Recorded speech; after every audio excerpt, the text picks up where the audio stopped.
করলাম গঙ্গাসাগর যাওয়ার জন্য। আজকে যাব, কাল ফিরবো, এরকমই সিদ্ধান্ত নিয়েছি। আর আমরা নামলাম এখন লট নাম্বার 8।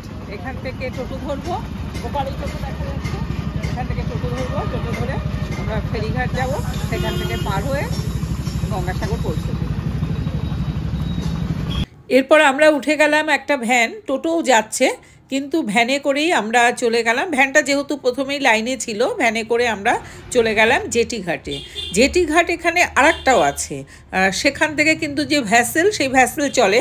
তা আমরা ভ্যাসেলের টাইমে পৌঁছাতে পারিনি, সকালবেলা 9:30টায় একটা ভ্যাসেল চলে গেছে। তারপরে সারাদিন আর ভ্যাসেল চলবে না, কেননা গঙ্গার ঘাটে ভীষণ চড়া পড়ে গেছে গঙ্গাসাগর মেলার জন্য। সেই চড়া যে পড়েছে তার কাজ চলছে। যাই হোক, আমরা বোটে করে 40 টাকা করে টিকিট নিল। আমরা একটা বোটে করে যাব ওই পারে, কচুবেড়িয়াতে যাব। সেইখানে যেয়ে কিন্তু আমরা আবার ওরা ছোট ছোট জিপ ছাড়ছে, সেই জিপে করে পুরো গঙ্গাসাগর পৌঁছে যাব। সবাই বলতো, আগে শুনেছি যে সব তীর্থ বারবার গঙ্গাসাগর একবার, এখন কিন্তু তা নয়। আপনি বছরের যে কোনো সময়ই কিন্তু গঙ্গাসাগর ঘুরতে যেতে পারেন।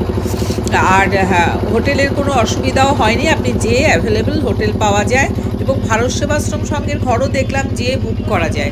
যাই হোক, আমি এর পরের ভিডিওতে দেব যে কেমন রুমে ছিলাম এবং কতগুলো জায়গায় রুম আমরা নিজেরা দেখেওছি। আসুন, আমরা পৌঁছে গেলাম জেটি ঘাটে। এবার উঠে পড়ি আমরা এখান থেকে জিপে, 50 টাকা বিনিময়ে।